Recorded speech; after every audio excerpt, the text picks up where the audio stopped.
She faked a coma to find out just how far her own son would go for money. She witnessed betrayals, lies, and a forced signature that nearly cost her everything. But when she opened her eyes, she exposed it all and proved that a true mother is not easily fooled. If this story intrigues you, don't forget to subscribe to our channel and tell us what city you're watching from. Let's continue. The rain beat against the windows of the top-floor office, and Helen Warren watched New York City below, a city that pulsed with the same intensity that had always driven her own heart. At 65, she had built an empire that began with a small garment shop in Queens and had grown into a textile conglomerate with a national reach. Her hands, now adorned with emerald rings, had once worked a sewing machine for 16 hours straight. Her eyes, now protected by designer glasses, had once cried tears of exhaustion over past-due invoices. Helen knew where she came from, and because of that, she knew how to recognize when someone had forgotten. Richard, her only son, sat on the other side of the mahogany desk. He was 42, his hair styled with imported gel, wearing an impeccable Italian suit, and an expression Helen knew all too well, though she had never wanted to admit it. It was the expression of someone waiting, someone counting the days, someone who looked at his mother and saw only numbers, stocks, properties. He was talking about a new expansion project, but Helen was barely listening. She was paying attention to something else, to the details that reveal the truth when words lie. The way Richard checked his watch every few minutes, the poorly disguised impatience when she asked questions, the way his eyes shifted when she mentioned plans for the next 10 years, as if 10 years were too long, as if she didn't have the right to plan for another decade of life. When the meeting ended and Richard rushed out, claiming he had to meet his wife, Patricia, Helen was left alone in the silence of her office. She opened a drawer and pulled out an old, faded photograph. In it, a 5-year-old boy was smiling as she held him in her arms in front of their first store. Richard was wearing a New York Yankees t-shirt she had sewn herself. His eyes shone with admiration. When had that changed? At what point had love turned into calculation? Helen put the photo away and picked up the phone. She dialed a number she knew by heart. Dr. Alan Taylor was more than her doctor. He was a friend of 3 decades, someone who had witnessed every stage of her journey, from the stress-induced migraines of the early years to the routine checkups of her later life. His private practice was on the Upper East Side, an elegant yet welcoming office where Helen always felt comfortable talking, not just about symptoms, but about life. That afternoon, when Helen walked into his office, Alan knew immediately that something was different. This wasn't a routine visit. It was something else. Something that weighed on her shoulders in a way he had rarely seen. They sat not at the exam table, but in the armchairs by the window where the soft afternoon light streamed in. Helen began slowly, choosing each word with care. She told him about her recent meetings with Richard, about the way he questioned her every decision at the company, always with a tone that mixed false concern with real urgency, about how Patricia at family dinners would make seemingly innocent comments about succession, estate planning, the importance of getting things in order before it was too late. Too late for whom, Helen always wondered. Then she revealed what had truly brought her there. In recent weeks, she had discreetly hired a private investigator, not out of paranoia, but intuition. The same intuition that had led her to invest in the right factory at the right time, that had warned her about dishonest partners before it was too late. And her intuition was right. The investigator had discovered that Richard and Patricia were consulting with estate lawyers. They had run financial simulations on her assets. They openly discussed in expensive restaurants where they thought no one knew them how much longer they would have to wait. Wait for what? The answer was obvious and painful. Alan listened to it all in silence, his face grave.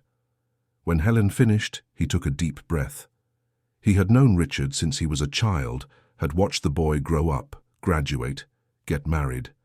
He had also noticed the change over the years, the growing coldness, the impatience, the look in his eyes that was no longer that of a son, but of an anxious heir. It was then that Helen presented her idea.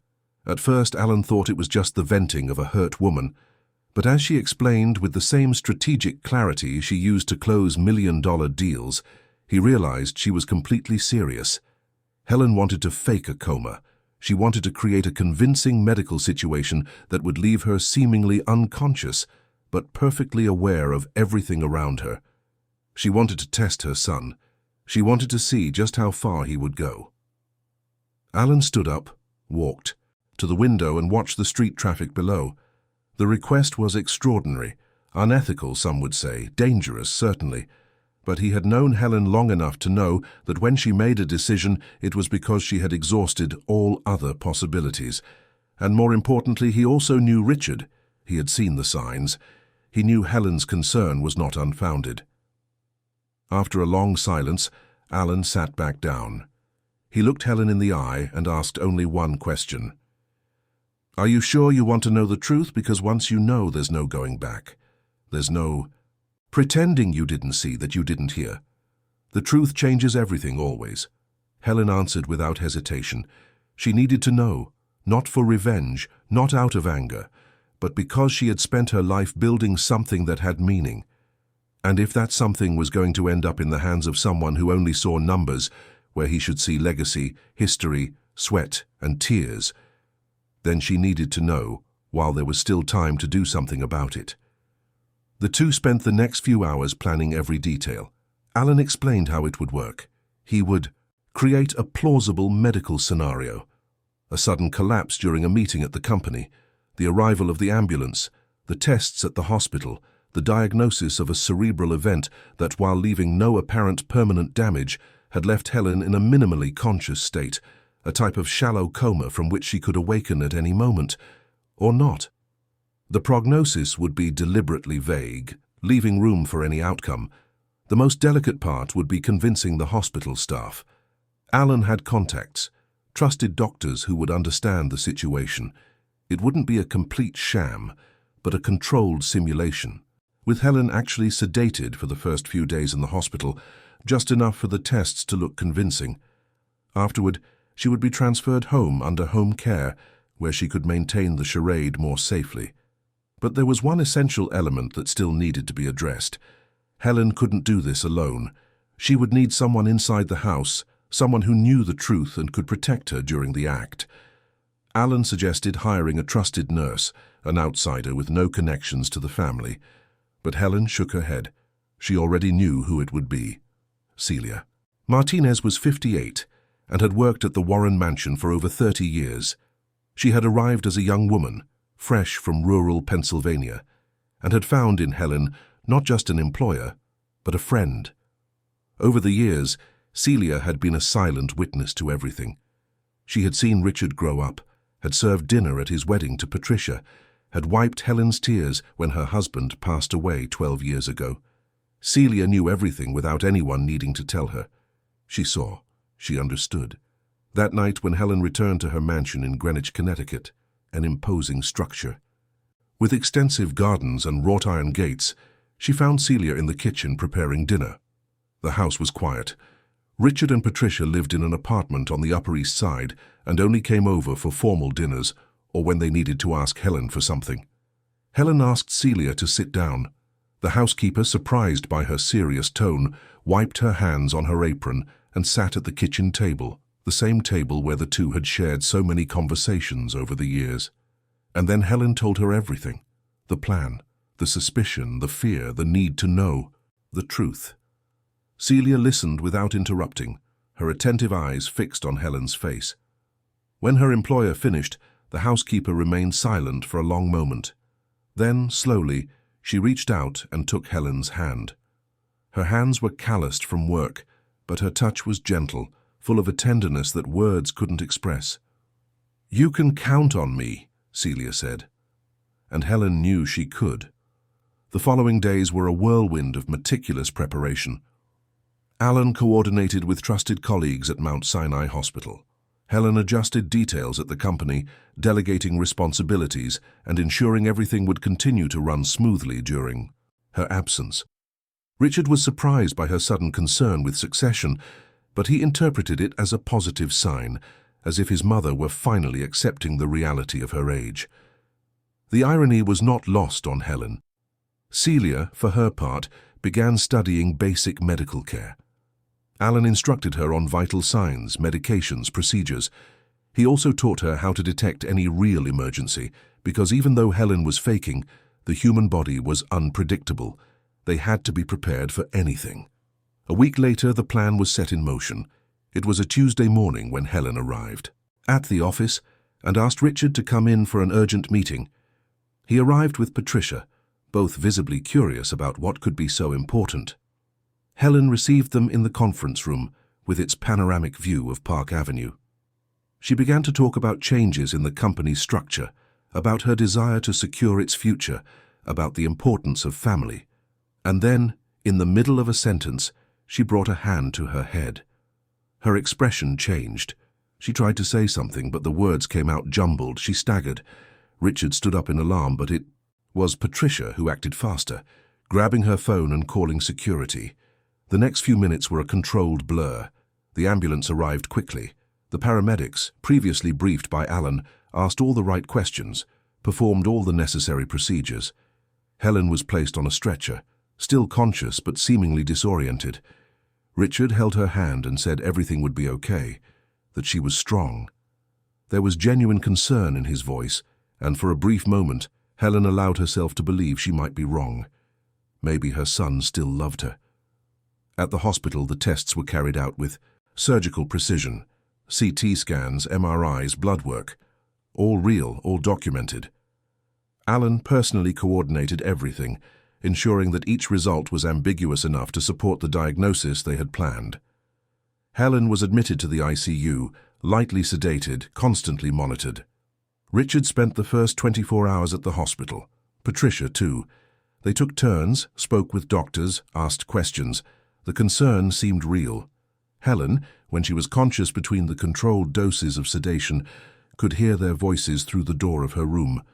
She heard Richard on the phone, cancelling appointments, postponing meetings. She heard Patricia talking to friends, describing the situation with a choked voice. But on the third day, something changed. Helen was conscious but kept her eyes closed, her breathing controlled, still pretending to be under the effects of the now reduced sedation. Alan had just left the room after his daily rounds, and then Richard came in alone. He closed the door behind him. He stood by the bed for a long moment. Helen could feel his gaze on her. Then he spoke, but he wasn't talking to her. He was on the phone. "How much longer is this going to take?" he asked. His voice was low, but Helen heard every word. On the other end of the line, Patricia said something Helen couldn't quite make out, but Richard's response was clear. He said the doctors couldn't give a timeline, that it could be days, weeks, months. And then, with poorly disguised frustration, he said something that cut Helen like a knife. "This is messing everything up. We had plans, Patricia. And now what?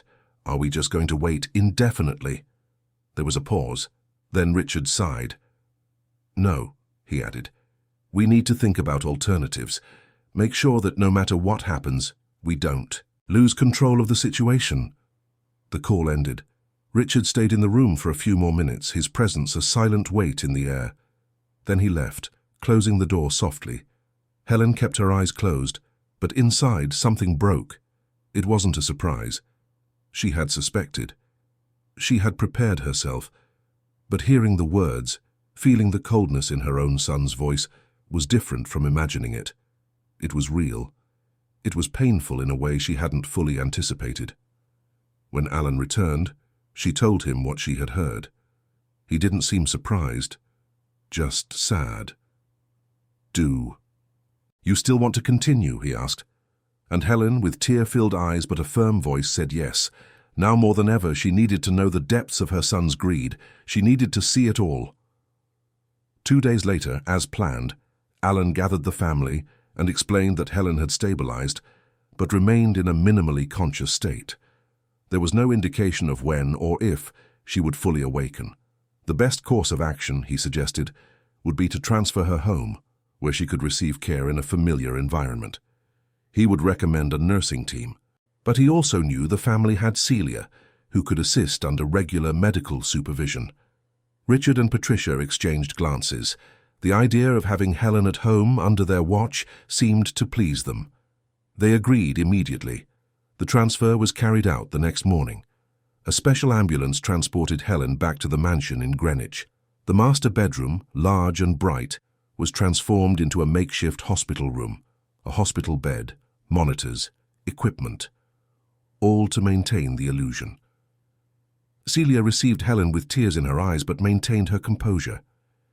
In the presence of Richard and Patricia, she was, the dedicated housekeeper, worried about her employer.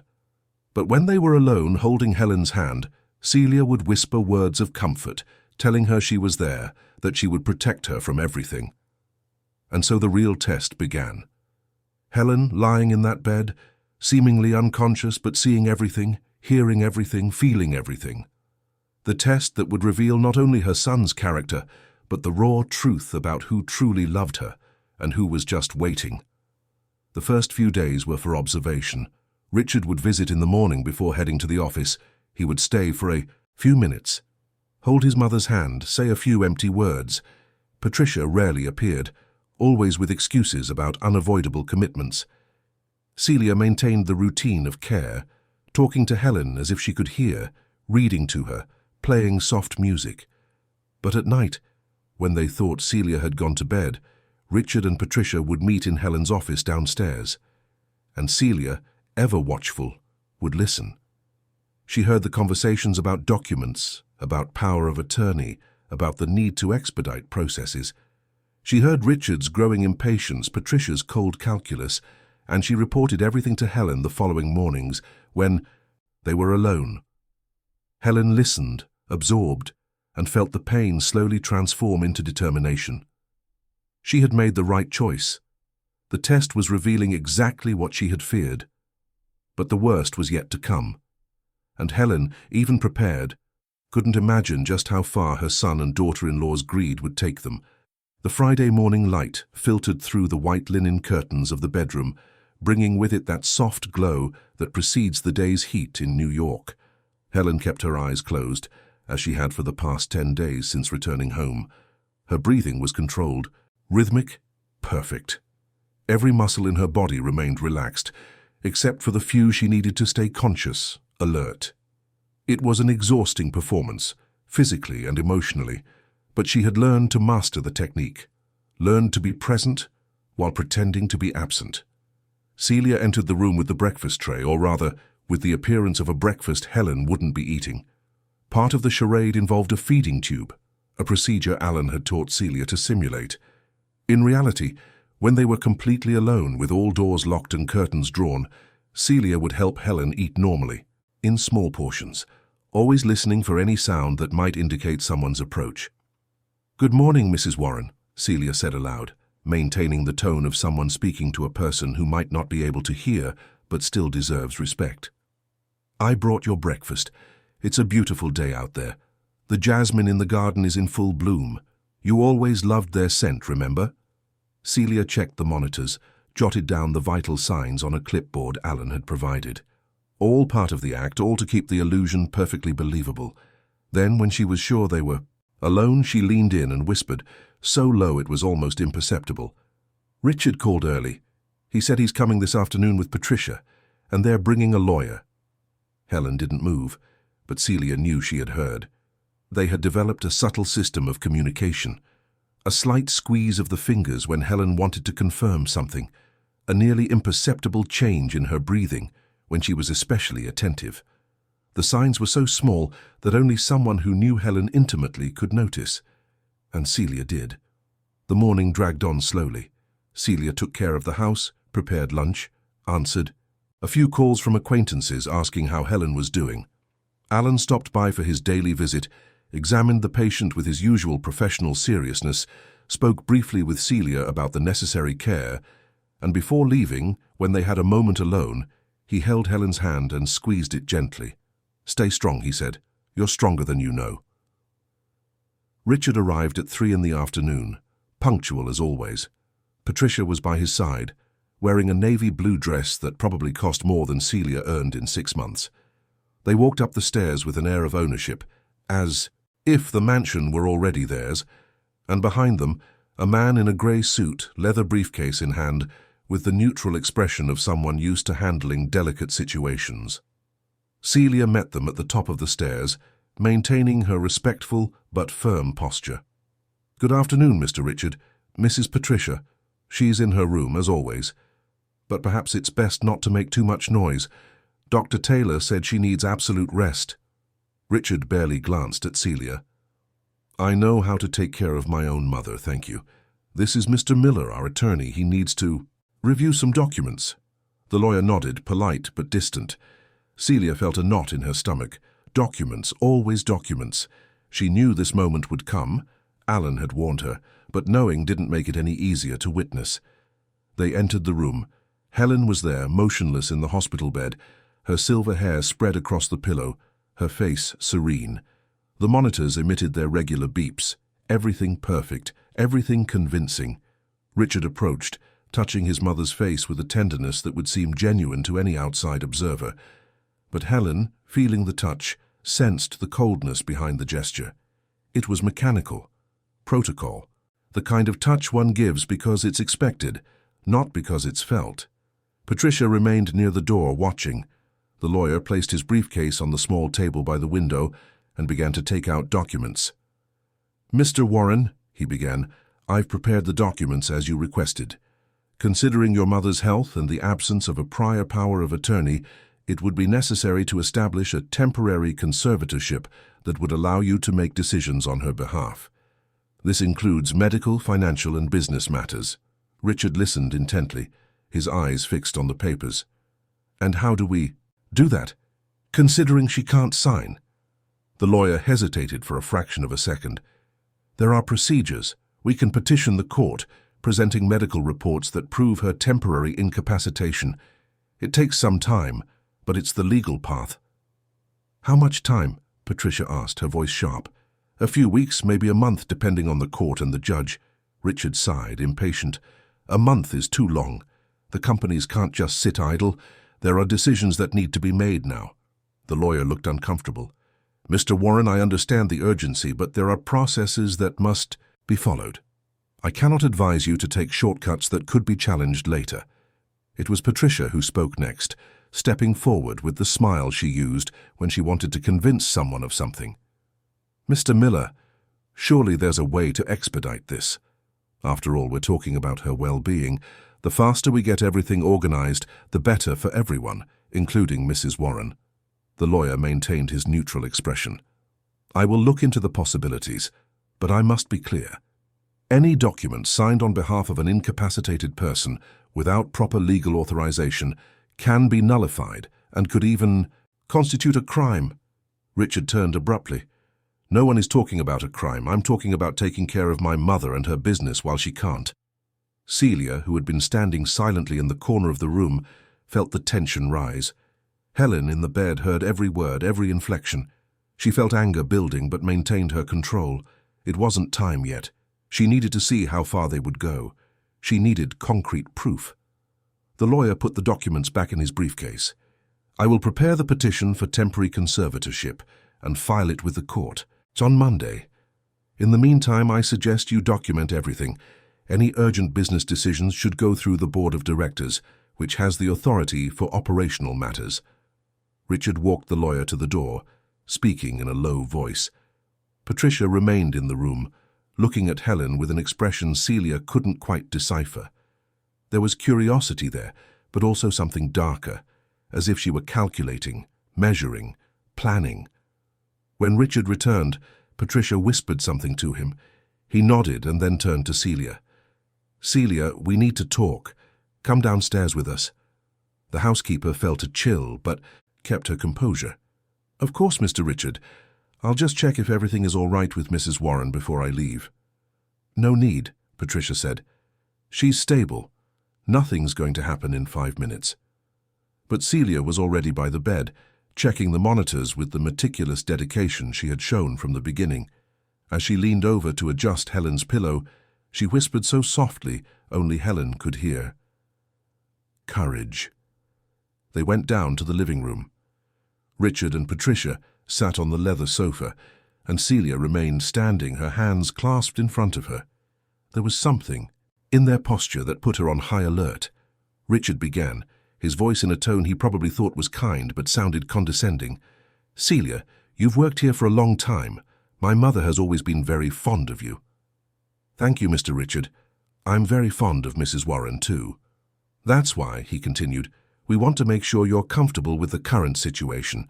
Taking care of someone in a vegetative state isn't easy. It's a huge responsibility." "Minimally conscious," Celia corrected gently. "Dr. Taylor said she's in a minimally conscious state, not vegetative."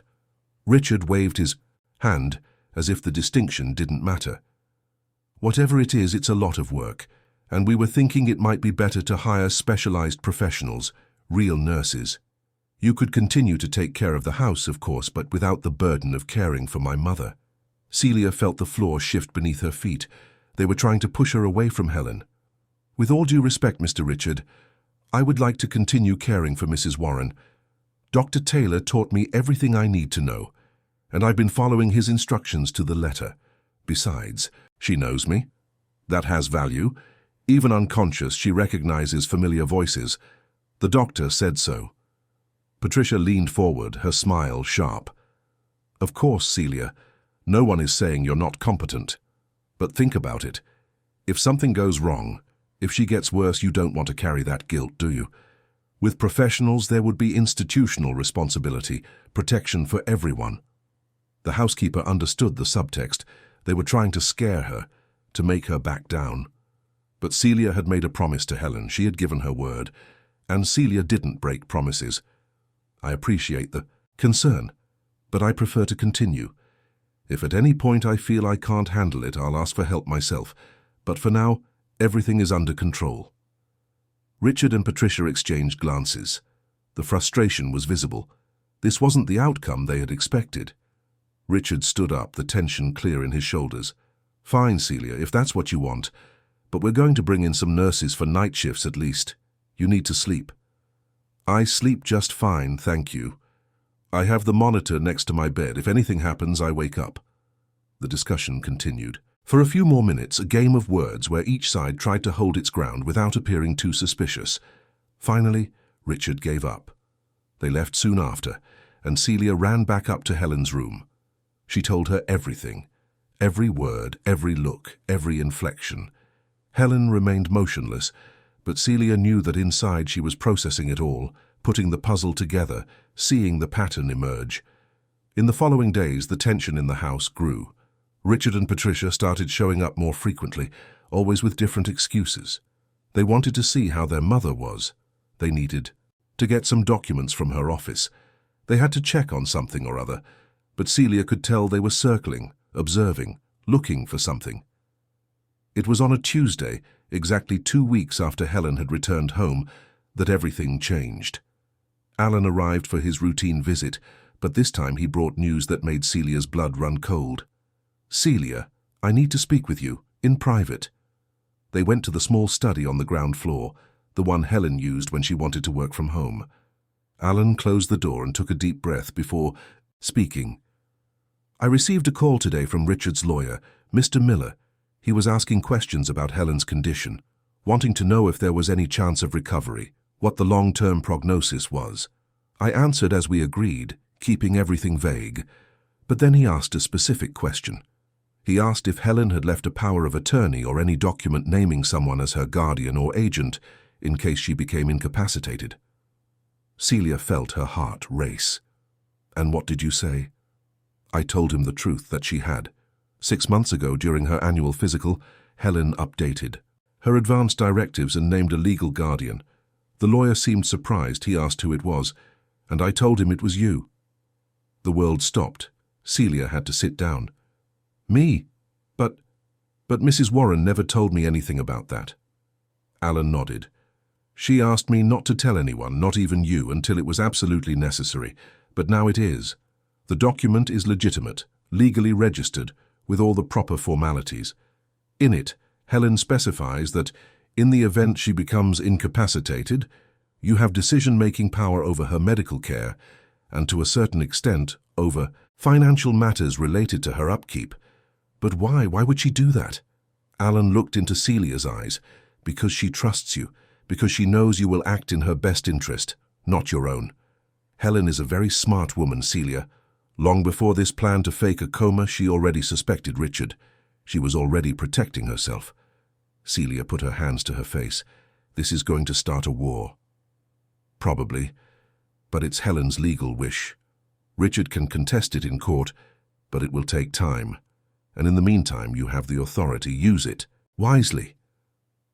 When Alan left, Celia went up to Helen's room. She sat by the bed and, even knowing she shouldn't do it during the day when someone could walk in at any moment, she couldn't help herself.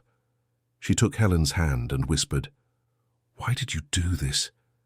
Now they're going to hate me even more." The answer came in the form of a faint squeeze of her fingers. Helen was saying it was necessary. And Celia, though frightened, understood. Helen had created not just a test for her son, but a shield for herself, and she had chosen Celia as her guardian because she knew that she, unlike Richard, would put Helen's well-being above all else. The bomb exploded the next morning. Richard arrived in a rage, slamming the door so hard the windows rattled. Patricia was with him, her face red with anger. Behind them was Mr. Miller, looking extremely uncomfortable.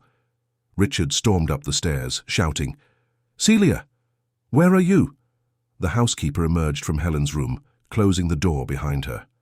"I'm here, Mr. Richard. Please don't shout. Your mother needs quiet." He laughed, a bitter, cruel sound. My mother can't hear a thing, and you know that perfectly well, don't you? That's why you had the nerve to manipulate her into giving you power of attorney." "I didn't manipulate anyone. It was Mrs. Warren's decision, made months ago when she was perfectly capable." Patricia stepped closer, her eyes narrowed into dangerous slits. How convenient. The humble housekeeper suddenly becomes the guardian of a billion-dollar fortune. You must be feeling very powerful right now. Celia remained calm, though she was trembling inside. "I don't want any power. I just want to take care of Mrs. Warren the way she would want to be cared for." Mr. Miller stepped forward, trying to mediate. "Mr. Warren, Mrs. Warren, please. Shouting won't solve anything. The document exists, it's legal, and it was made when Mrs. Warren was of sound mind. We can contest it in court, but in the meantime, it is valid." "Then let's contest it," Richard roared. "I'm not letting a maid decide what happens to my mother." "She's not just a maid," a voice came from the entryway. Alan had arrived, drawn by the noise. "She's the person Helen trusts most, and if you truly cared about your mother, you would respect her decision." Richard spun around to face Alan, his face contorted with fury. "You're in on this too, aren't you? You and this woman conspiring to take advantage of a sick old lady?" Alan was unfazed. "I've been a doctor for 30 years, Richard. I took care of you when you were a child. I watched you grow up, and I am deeply disappointed in the man you've become. Helen made her decisions because she had her reasons, and the more you behave like this, the more I understand why she did what she did." The silence that followed was thick, heavy with unsaid emotions. Finally, it was Patricia who broke the stalemate, her voice icy and controlled. "Very well. If this is how it's going to be, then so be it. But know this, we will be watching your every move, any mistake, any slip-up, and we will use it against you. My mother-in-law will receive the best care, and if we notice any negligence, we will act." It was a veiled threat, and everyone in the room knew it. Richard gave one last look toward the door of the room where his mother lay, and for a moment, just a brief moment, something flickered across his face. Pain, perhaps, or remorse. But it passed so quickly, it could have been imagination. They left, and silence once again filled the mansion. Celia leaned against the wall, her legs shaking. Alan placed a hand on her shoulder. "You were very brave." "I'm terrified." "I know. But Helen chose you for a reason. Trust in that." When everyone had gone and the house was quiet again, Celia entered Helen's room. The billionaire was there, motionless as always, but Celia knew she had heard everything. She had heard her son shouting, accusing, threatening. She had heard the cruel words, the complete lack of genuine concern for her well-being. Celia sat by the bed, and for the first time since it all began, she saw something that shook her to her core. A single tear slid from the corner of Helen's eye. Tiny, almost imperceptible, but real. "Your mother cried," Celia whispered, gently wiping the tear away. "And I promise, Mrs. Warren, I promise I will protect you, no matter what they do, no matter what they say. I will be here." And in that moment, in the stillness of that room, a silent alliance was forged. Two women from completely different worlds, united by something stronger than blood, deeper than money. United by loyalty, respect, and genuine love. But outside, in the shadows of the mansion, Richard and Patricia were also making plans. Plans that did not include accepting defeat. Plans that, when put into action, would test not only the courage of Celia and Helen, but the very limits of the law and human morality. The war had only just begun, and the worst was yet to come. The days following the confrontation were marked by a tense calm, the kind of silence that precedes a storm.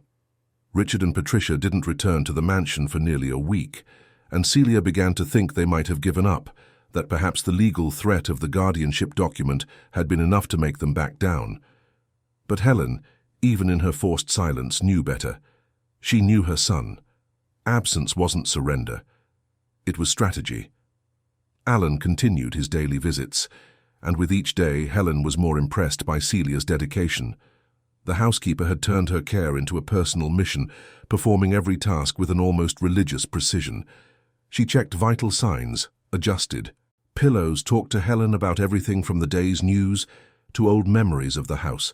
And when they were completely alone, in the brief stolen moments between one responsibility and another, she helped Helen do subtle exercises, moving her limbs to prevent muscle atrophy, massaging her muscles, ensuring that when it was all over, Helen would be in a condition to recover quickly.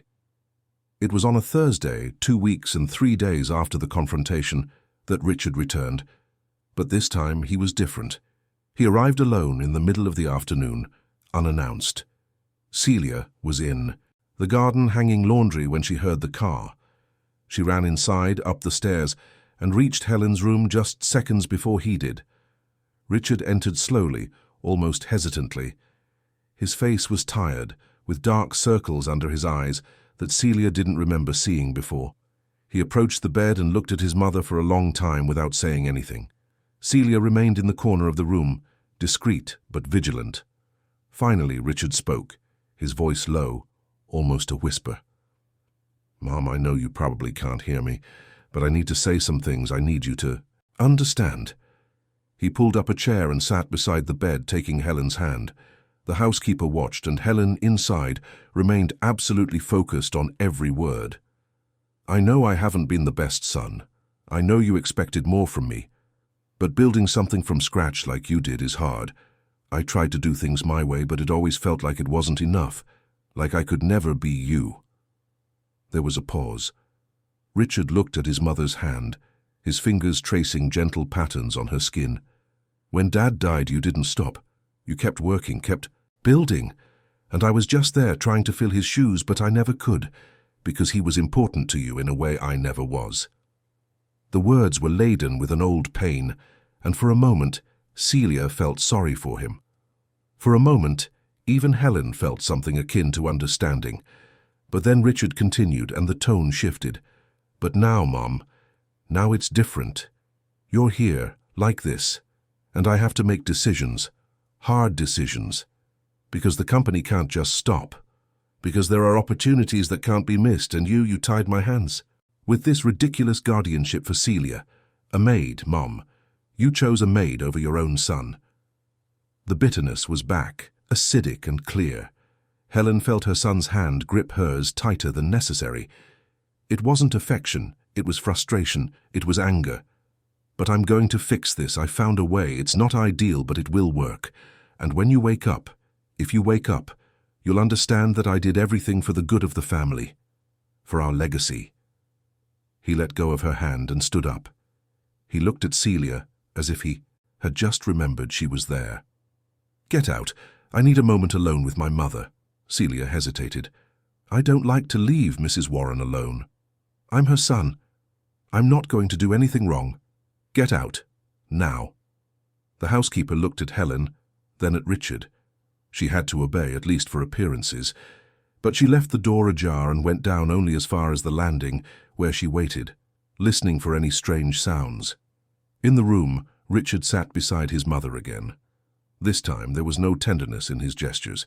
He opened the briefcase. He had brought and took out several documents. "Mum, these are important papers. Very important. They're authorizations for stock transfers, property consolidation, some corporate restructuring that's essential to keep the company running. Normally, you'd sign these without blinking. But since you can't, I'm going to need a little help." Helen listened, every nerve in her body on high alert. What was he about to do? Richard took his mother's right hand, the one she used to sign documents. He placed a pen between her fingers, using his own hand to guide hers. "I know this isn't ideal," he said, almost to himself. "But it's necessary. The company is bleeding money, Mum. There are decisions that have to be made, and you left me no choice." He began to guide Helen's hand over the papers, forcing a signature that vaguely resembled hers, but was clearly produced under duress. Helen wanted to scream, to fight back, but she couldn't. She had to maintain the act. She had to let him do this, as painful as it was, because it was the proof she needed. Richard signed 3 documents this way. With each one he muttered justifications to himself, saying it was for the good of the family, that his mother would understand that there was no other choice. But Helen, hearing everything, knew the truth. It wasn't necessity. It was greed. It was impatience. It was the desire to have control before she could wake up and stop him. What Richard didn't know was that Patricia was downstairs, in the car parked in front of the mansion, and she was filming everything through the open bedroom window, using a phone with a powerful zoom. When Richard came down 20 minutes later, she put the phone away and smiled. "Proof that you had to act," she said. "In case anyone questions it, we can show you did what was necessary to save the company." They drove away, satisfied with their scheme, but they didn't realize that Celia had seen everything. She had watched from the ajar door, had seen Richard force Helen's hand, had seen the documents, and as soon as they left, she ran into the room. "Mrs. Warren, I saw what he did." Helen remained motionless, but Celia knew that inside she was processing, planning. The housekeeper picked up her phone and with trembling hands called Alan. She told him everything. The doctor instructed her to take pictures of the room, of any documents left behind, of anything that could serve as evidence. Celia obeyed, documenting every detail. When Alan arrived an hour later, his face was grim. "This is forgery. It's coercion. If the documents he signed are what I think they are, they could involve huge sums of money. Richard just committed a serious crime." "But how do we prove it?" Celia asked. "It's his word against ours." Alan thought for a moment. Then he looked at Helen. "We have the photos you took, and I'm going to request a copy of the security footage from the house. Helen has cameras installed, doesn't she?" Celia nodded. "Yes, mostly in the common areas, but I think there's one in the hallway near the bedroom." "Perfect. I'll get the recordings, but we need to be careful. If Richard finds out we're gathering evidence, he might try to destroy it or do something worse." Something worse. The words hung in the air, heavy with implication. Celia felt a shiver. Would he hurt his own mother? Alan didn't answer directly. He only said, "Desperate people do desperate things. And Richard is starting to look very desperate." The following days were a constant vigil. Celia barely slept, always alert to the slightest noise. Alan got the security footage, and it did indeed show Richard entering the room alone and leaving with the briefcase he hadn't had before. It wasn't absolute proof of what had happened inside the room, but it was a start. Richard and Patricia returned 3 days later. This time, they weren't alone. They brought a woman in a white coat who introduced herself as a nurse specializing in long-term care. "We think Celia needs some help," Patricia said with a smile that didn't reach her eyes. "It's not fair to leave all the weight on her shoulders." The nurse, a woman in her 40s with a professional expression, began asking questions about Helen's care routine. Celia answered everything, but there was something about the woman that made her uncomfortable, the way she looked at Helen, as if she were evaluating not a patient, but a situation. After the nurse went to examine the room, Richard approached Celia. His voice was low, almost friendly. "Celia, I know things have been tense between us, but I want you to know that I respect what you do for my mother. That's why I thought I'd make you an offer." The housekeeper's stomach tightened. "What kind of offer?" Patricia joined them, her presence a cold shadow. "We know you're my mother-in-law's legal guardian. We understand that gives you a certain decision-making power. But think about it, Celia. You're a simple woman with no formal education in legal or financial matters. Managing a billionaire's affairs is complicated, stressful, even dangerous."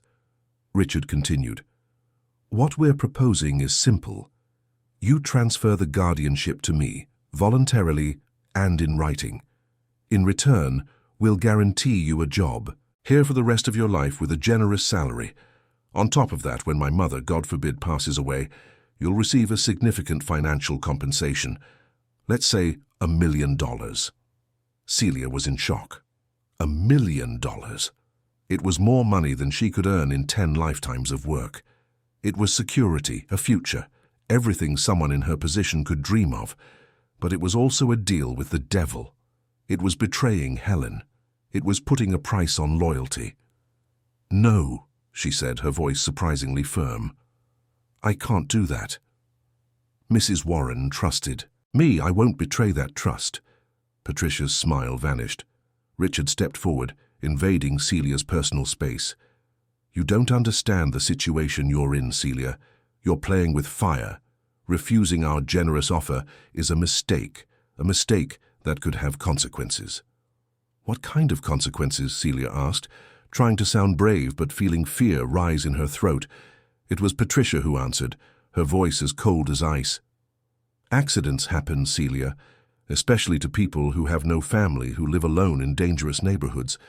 It would be a tragedy if something happened to you, and who would take care? So of Mrs. Warren, then? We would, of course, as it should have been from the start." The threat was explicit, undisguised. Celia felt her legs weaken, but she stood her ground. "Are you threatening me?" Richard laughed, a humorless sound. "We're just painting a realistic picture. The world is a dangerous place, Celia, but it can be very safe and comfortable if you make the right choices." Just then, the nurse returned from upstairs. "Everything is in order," she reported. "The patient is stable, the equipment is adequate. The housekeeper seems to be doing a satisfactory job." "Great," Richard said, without taking his eyes off Celia. "But we want you to start doing night shifts anyway. Celia needs to rest. You start tomorrow." After everyone left, Celia ran up to Helen's room. Her hands were shaking so much she could barely hold the glass of water she had brought. "Mrs. Warren," she said, her voice breaking, "they threatened me. They said they could hurt me. I'm scared." She took Helen's hand and felt a gentle squeeze. It was Helen saying, "I know, I heard, and I'm with you." But the fear was real, and it grew with each passing day. The nurse started showing up every night. She was polite to Celia, professional with Helen, but something was wrong. Celia noticed the woman made detailed reports of everything, noting every movement, every detail, and whenever Richard called, she would talk to him for long minutes in the garden, where she thought no one could hear. A week later, the situation reached its breaking point. It was a stormy night, the kind of thunderstorm that makes the whole house shake. Thunder echoed like war drums, and the rain beat against the windows with destructive force. Celia was downstairs making tea when she heard a strange noise from upstairs. She ran up the stairs and found the door to Helen's room locked from the inside. She pounded frantically. "Nurse, what's going on? Open the door!" Silence. Then a man's voice. "Richard." "Celia, go away. I'm having a private moment with my mother." "Open this door now." Celia's voice was almost a scream. A minute later, the door opened. Richard was there, alone. The nurse had left through the back door of the room, which led to another hallway, and in Richard's hand, as he quickly stuffed it into his pocket, Celia saw something that made her blood run cold, a syringe. "What is that?" she asked, pointing to his pocket. "What were you going to do?" Richard tried to look calm, but there was panic in his eyes. Nothing. Just medication. The nurse left it for me to administer. What medication? Celia advanced, trying to get a better look. Dr. Taylor didn't authorize any new medication. Richard pushed her, not too hard, but enough to make her stumble. You're being hysterical. Get out of the way. But Celia didn't move. She planted herself in front of the bedroom door. I'm not letting you do anything to Mrs. Warren, not without Dr. Taylor present. The tension in the hallway was palpable. Richard looked at Celia with an expression that mixed anger, frustration, and something darker. Then, from downstairs, a voice called out, "Richard, are you up there?" It was Patricia. She had come in through the front door and was now coming up the stairs. Seeing the scene, her husband and the housekeeper in a clear standoff, she quickly assessed the situation. "What's going on here?" Richard hesitated, then put the syringe completely away. "Nothing. Celia is having a paranoid episode, thinking I was going to do something to my own mother." Patricia approached Celia, her gaze calculating. "Do you really think we would hurt my mother-in-law? We're worried about her, Celia. We want what's best for her." "Then why does Richard have a syringe?" Celia asked. "What medicine is that no doctor prescribed?" The wife looked at her husband, and something unsaid passed between them. Then she sighed, as if dealing with a difficult child. "You know what I think, Celia. I think you're under a lot of stress. Taking care of an invalid isn't easy. Maybe you need a few days off. We'll hire someone to replace you temporarily." "No, I'm not leaving." Patricia smiled, but it was a dangerous smile. "We're not asking, Celia. We're informing you. Starting tomorrow, you're taking a week off, paid, of course. Go visit your family in Pennsylvania, rest. When you come back, if you still want the job, we can discuss the terms." It was an eviction disguised as kindness, and Celia knew that if she left that house, if she left Helen alone with them, something terrible would happen. "I'm not going." Richard stepped forward, his patience clearly gone. "You don't have a choice. This is my mother's house, and I am her son. If I say you're fired, but we're being generous. We're giving you a vacation. Take it while you can." At that moment, a clap of thunder was so loud it made the lights flicker. In the brief darkness that followed, Celia felt real fear. She was alone against them. She had no power, no resources. She was just a housekeeper trying to protect her employer from people who had money, influence, and clearly no scruples. But then she remembered something Alan had said. Gather proof, document, everything. And that's what she did. While Richard and Patricia argued between themselves about how to handle the situation, Celia discreetly turned on her phone's voice recorder in her pocket. From that moment on, every word would be recorded. And they, confident in their position of power, began to speak more freely. Richard complained about how his mother was delaying everything, how her condition was an obstacle to business. Patricia mentioned the documents they had managed to get signed, about how they needed more to consolidate full control. They spoke of Celia's guardianship as a problem that needed to be eliminated. Eliminated. The word hung in the air, charged with sinister meaning. Celia kept recording, her heart beating so hard she was sure they could hear it. But she continued, because she knew these words were the proof Helen needed. The proof that her son no longer saw his mother as a person, but as an obstacle, as a problem to be solved. When she finally managed to get away from them, she ran downstairs and went straight to the phone. She called Alan, the words tumbling out. He told her to calm down, to lock all the doors, to not let anyone into Helen's room until he arrived. But when Celia got back upstairs, Richard was at Helen's door again. And this time, he wasn't alone. Patricia was with him, and they were both looking at Celia with a determination that made her blood freeze. The storm outside raged on, but the storm inside that house was just beginning to show its true destructive face. The air in the hallway was thick, charged with a tension that felt physical. Celia stood between Richard and Patricia and the door to Helen's room, her small but determined body blocking the way. The storm outside continued its fury, but inside that house another storm was about to erupt in a way that no one, except Helen, could have foreseen. Richard took another step forward, his patience visibly gone. "For the last time, Celia, move. I need to check on my mother. It's my right as her son." With all due respect, Mr. Richard, Celia's voice trembled but remained firm. I'm not letting anyone in that room without Dr. Taylor present, especially not after what I saw you hiding in your pocket. Patricia let out a dry, humorless laugh. You're delusional. Do you really think we're going to hurt my mother-in-law? You've watched too many soap operas, Celia. This is real life. That's exactly why I'm worried, the housekeeper replied. In real life, people do terrible things for money. Richard exploded. Enough! You have no authority here. I'm her son. And I'm her legal guardian, Celia retorted, surprising herself with her own courage. Mrs. Warren chose me, and I will honor that choice until the end. It was at that moment that Richard lost control. He lunged at Celia, grabbing her arm with enough force to leave bruises. You're going to move. Now, or I'll move you myself, understand? This is my mother's house, and when she dies, it's going to be my house, and you won't be here to see it. The words slipped out before he could stop them. When she dies. Not if she dies. When. As if it were inevitable. As if it were planned. Patricia realized her husband's slip and tried to recover quickly. Richard didn't mean that. He's stressed. We all are.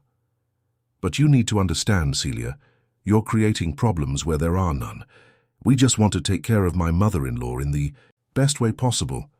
Letting go of my arm would be a good start, Celia said, trying to wrench free from Richard's grip. He released her but didn't back down. His eyes were fixed on the door behind Celia, as if calculating how much effort it would take to get her out of the way. Fine, he said, his voice taking on a dangerously calm tone. If you won't move voluntarily, we'll handle this another way. Patricia, call the police.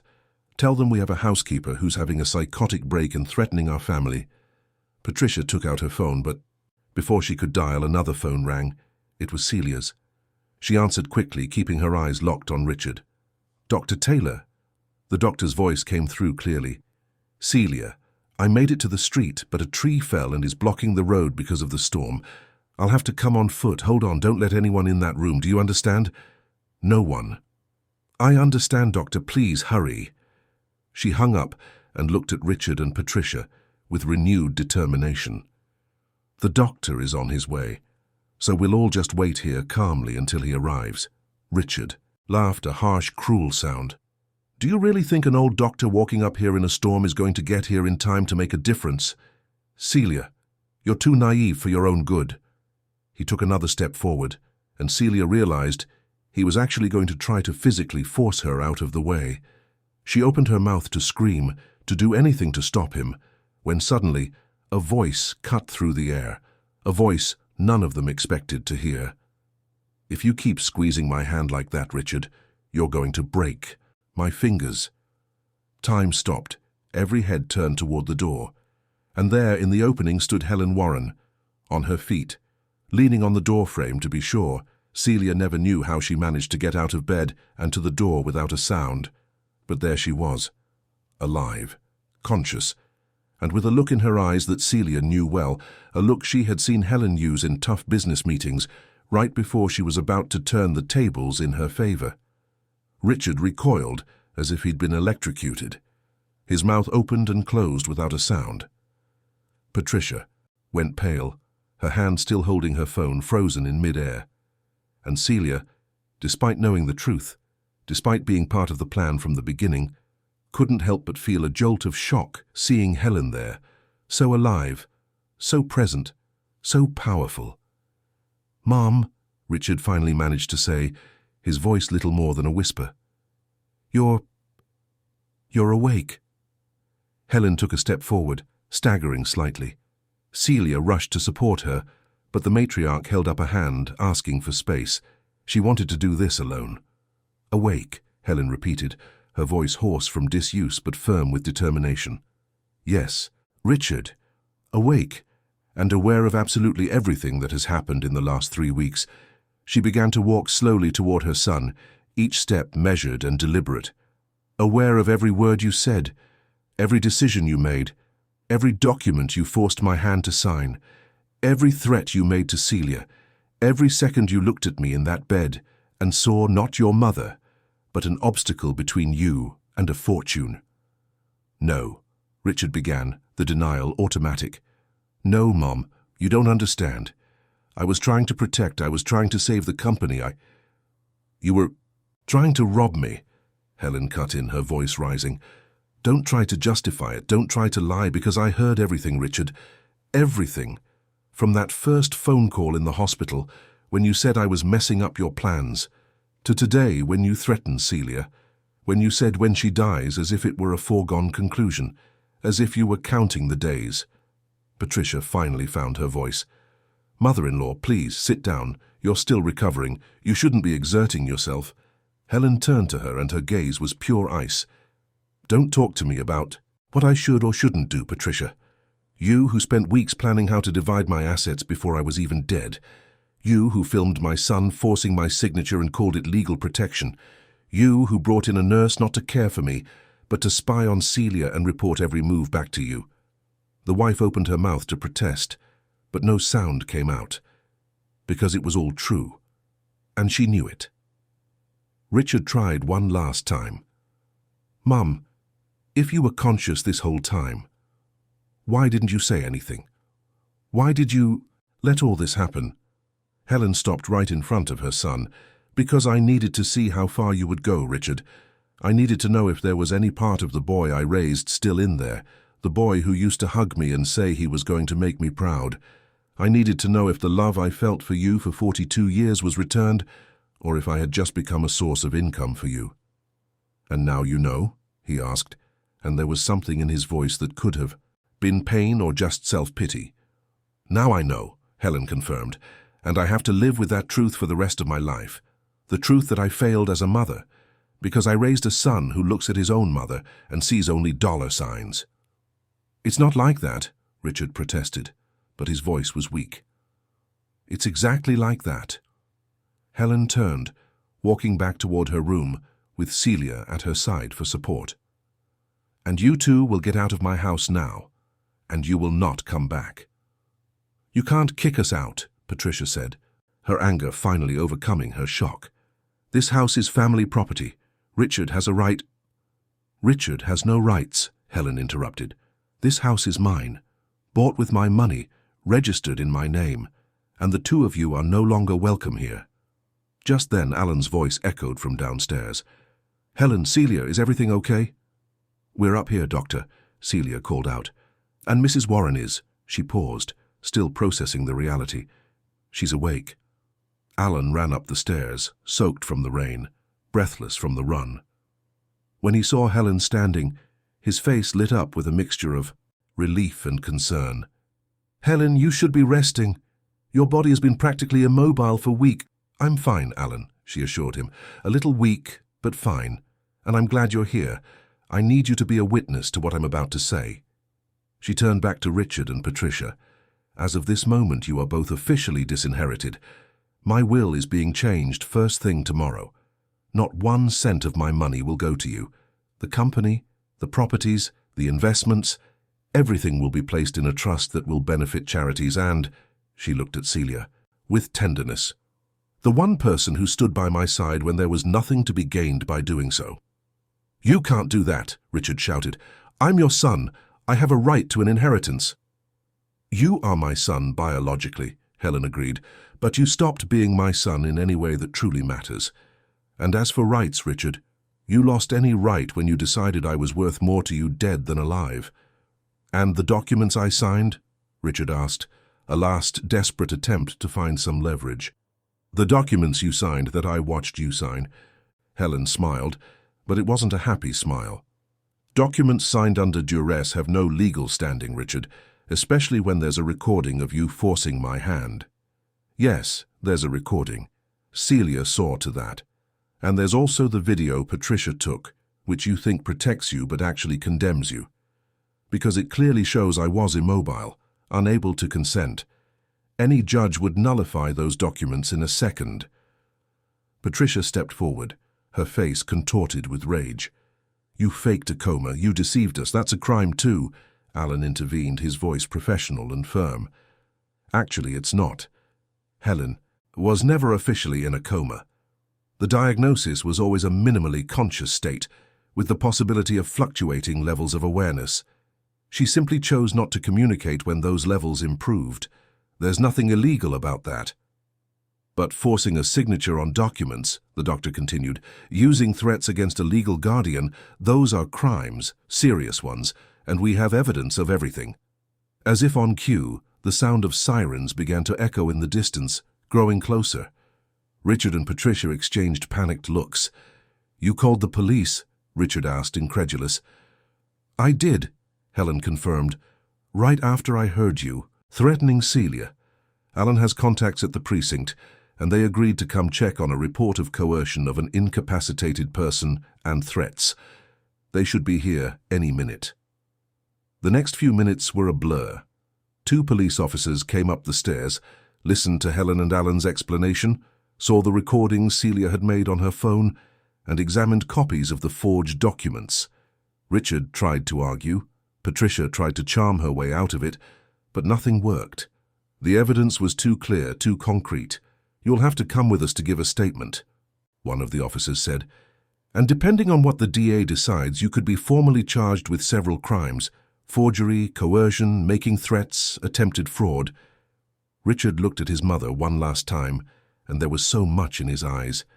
Anger, yes, but also fear, regret, maybe even love, buried so deep under layers of greed it could barely be recognized. "Mom, please, don't let them do this. I'm your son." Helen held tightly to Celia's arm for both physical and emotional support. "You were my son, but the boy I loved died somewhere along the way. He died when you decided that money was worth more than family. Now you're just a stranger who shares my DNA, and strangers face the consequences of their actions." As they led Richard and Patricia downstairs, their voices protesting and making empty threats, Helen finally allowed her legs to give way. Celia and Alan caught her, guiding her back to the bed. She was trembling, not from cold, but from the emotional exhaustion of everything that had happened. "What you did was very brave," Alan said softly, checking her vital signs, "but also dangerous. If Richard had gone further—" "I know," Helen whispered, "but I had to know, I had to be sure, and now I am." Celia held Helen's hand, tears streaming down her face. "I'm so sorry, Mrs. Warren. I'm so sorry it had to be this way." "Don't be," the matriarch replied, squeezing her hand. "You gave me the only thing that matters now, the truth. And as painful as it is, it's better than living a lie." The following days were intense. Helen recovered quickly from her physical weakness, her natural strength and determination, doing the work that would normally take weeks. Richard and Patricia were formally charged with multiple crimes. They hired expensive lawyers, tried to negotiate, but the evidence was overwhelming. The recordings, the documents, the testimonies from Celia and Alan, it all built a solid case against them. Meanwhile, Helen began to put her affairs in order. Her personal attorney, a trusted man who had worked with her for decades, was called in. She explained everything that had happened, showed him the evidence, and then laid out her new instructions. "I want to completely disinherit Richard. He gets nothing, no money, no property, no stocks, nothing. And I want it done in a way that can't be easily contested." The lawyer, a grey-haired man with glasses named Mr. Fernandez, took careful notes. "It will be done. But Helen, I have to ask, where will the estate go then? Are there charities you'd like to benefit?" Helen looked at Celia, who was in the corner of the office, quiet as always. "There's one person," she said, "one person who deserves everything I have to give." Celia looked up, confused. "Mrs. Warren." The matriarch smiled. "Celia, you've taken care of me for 30 years, not because you were paid to, though you were, not because you expected anything in return, because you never did, but because you genuinely cared. You saw me not as a rich employer, but as a person. And when I tested everyone around me, when I created the most difficult situation possible, you were the only one who remained loyal, the only one who put my well-being above all else. Mrs. Warren, I was just doing my job." "No, Celia. You did so much more than that. And for that, I want to do something for you. Something I should have done a long time ago." Helen turned to the lawyer. "Mr. Fernandez, I want to begin adoption proceedings.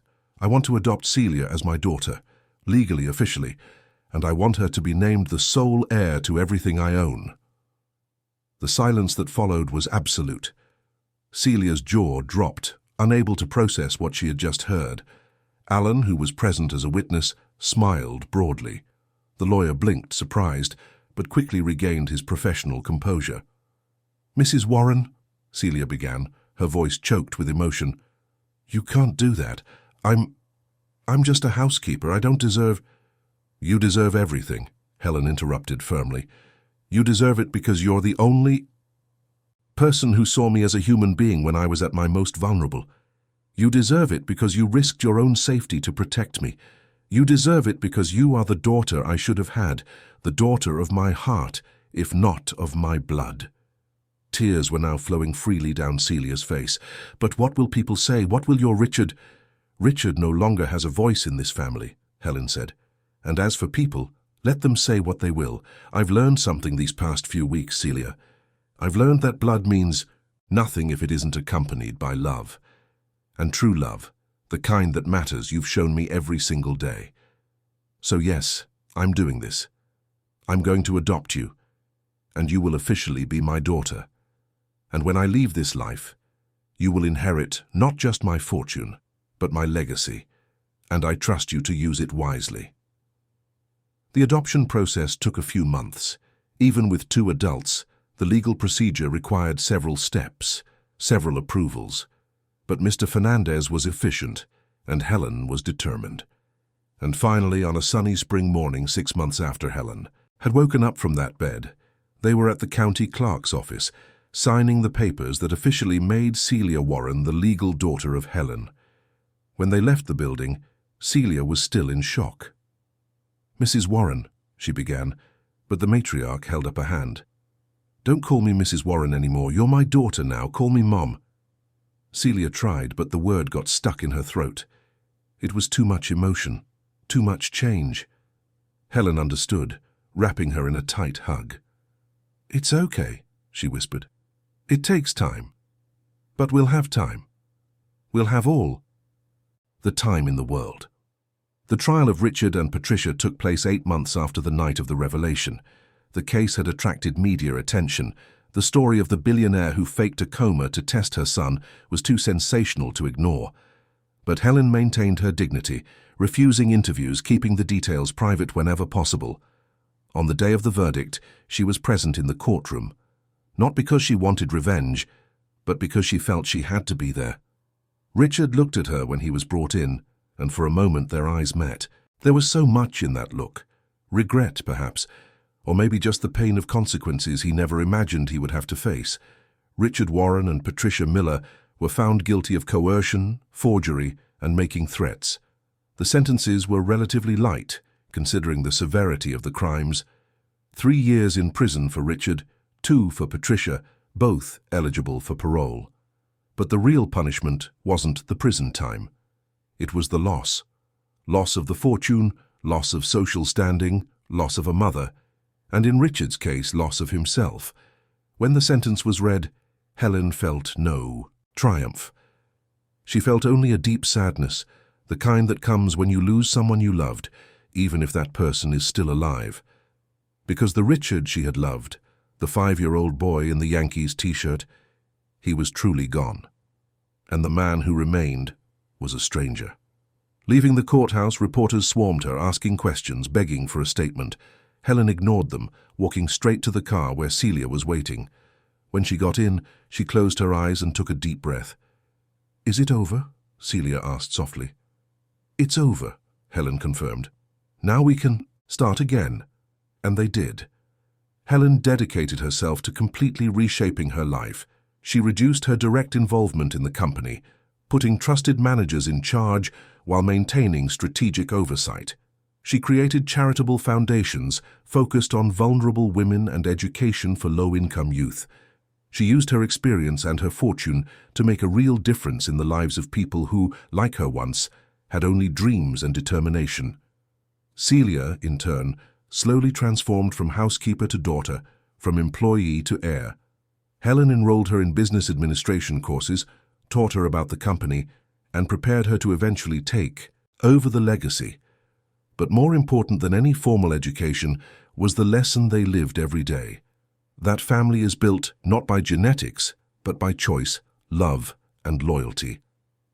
2 years after the day Helen woke up from that bed, they were sitting in the garden of the Greenwich mansion, having afternoon tea. The jasmine was in bloom, perfuming the air. The sun shone gently through the leaves of the trees, and for the first time in a long time, there was peace in that house. "Do you regret it?" Celia asked suddenly. "Doing all of that? The plan? The test?" Helen thought for a long moment. "I regret that I had to do it," she finally answered. "I regret that my son became the kind of person who made it necessary to test his love. But I don't regret finding out the truth. Because the truth, as painful as it was, set me free. It freed me from living a lie. It freed me to find the real family that was here all along, right by my side." She took Celia's hand, and the younger woman squeezed back. "You know what I realized?" Helen continued. "I spent my whole life building an empire to leave to my son. I worked, I sacrificed, I fought, all for him. But in the end, I discovered that the real legacy isn't in the money or the companies. It's in the people you love and who love you back. It's in moments like this, simple but true. And it's in knowing that when I'm gone, I'll be leaving everything in the hands of someone who will honor not just the fortune, but the values that built it." "I will honor it," Celia promised. "I'll make you proud, Mum." The word came out, naturally this time, without hesitation. And Helen smiled, a smile of genuine peace, the kind that comes when you finally find your place in the world. That night, as they were heading to bed, Helen stopped at Celia's door. "Thank you," she said. "For what?" her daughter asked. "For showing me that family isn't about who gave you life. It's about who makes your life worth living. And you've made mine worth every day, every tear, every pain. It was all worth it, because it led me to you." They hugged, and in that embrace were decades of friendship, months of complicity in a risky plan, and a future of possibilities built on the most solid foundation there is, true love. The years passed. Helen aged with grace and dignity, always active, always involved in her causes. Celia grew in confidence and skill, becoming not just the heir to a fortune, but the guardian of a legacy of hard work, integrity, and compassion. Richard got out of prison after serving 2 years, a year off for good behavior. He tried to contact his mother once, but the message was politely declined by Mr. Fernandez, who explained that Helen had moved on and that he should do the same. He disappeared from public life, and Helen never heard from him again. Sometimes, in the quiet nights, she would wonder about her son, if he had changed, if he had learned anything, if somewhere, deep down, there was genuine remorse. But they were brief thoughts passing like clouds in a summer sky, because she had learned to let go of the past and embrace the present, and the present was good. It was Celia, now a confident woman, managing parts of the business empire with competence and compassion. It was the adopted grandchildren Celia eventually brought into the family when she married a good man who loved Helen as if she were his own grandmother. It was knowing that when her time came, the legacy would be in good hands. One winter afternoon, 10 years after the awakening that changed everything, Helen was in her room again, but this time by choice, resting after a busy day. Celia came in with tea and cookies, and they talked about everything and nothing, as a mother and daughter do. "You know," Helen said suddenly, "people always ask me if it was worth it. All the drama, all the risk, all the pain, and I always give them the same answer." "What's that?" Celia asked. "That it was worth every second, because it gave me you. It gave me a real family. It taught me that when love becomes self-interest, blood loses its value, and that the one who takes care of you without asking for anything in return, that is family." Celia smiled, wiping away a tear. "You've said that before, you know." "I know," Helen replied, "but some truths are worth repeating until the whole world learns them." And there, in that room that had been the stage for so much suffering and revelation, there was now only a place of peace, a place where two souls, brought together by life's unlikely circumstances, found what everyone is looking for: belonging, love, and the certainty that, no matter what happens, they will never be alone, Because family, true family, isn't defined by genetics or legal documents. It's defined by choice. The choice to stay when it would be easier to leave. The choice to love when it would be safer to protect yourself. The choice to trust when the whole world tells you not to. And Helen and Celia had made those choices. Every day and every moment. And those choices in the end made all the difference. Hey everyone, we hope the story of Helen and Celia touched your hearts. If you were moved by this journey of loyalty, betrayal, and the true meaning of family, please hit that like button, subscribe to the channel, and tell us in the comments what part of this story resonated with you the most. Was it Helen's courage in seeking the truth, Celia's unwavering loyalty, or maybe the powerful lesson that family is chosen with the heart, not by blood?